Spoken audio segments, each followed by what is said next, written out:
À l'occasion de OSCO, on a présenté une étude avec l'objectif de comprendre quels sont les patients à risque de développer et de maintenir fatigue après le cancer du sein.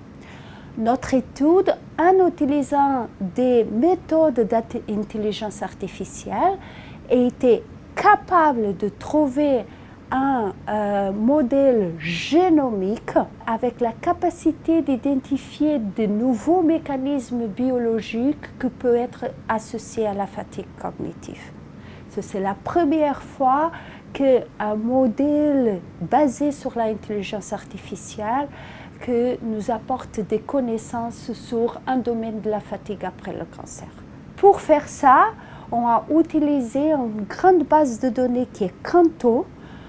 C'est la plus grande base de données de l'après-cancer dans le monde, avec 12 000 patients françaises qui ont été recrutés sur toute la France et qui ont des données cliniques validées, avec des échelles, par exemple, de fatigue absolument validées, mais aussi des données biologiques, incluant des données génomiques. La majorité des études ont se focalisé seulement dans la fatigue globale. Pour une première fois, on a regardé la fatigue globale, mais aussi les différents types de fatigue. La fatigue physique, émotionnelle et cognitive.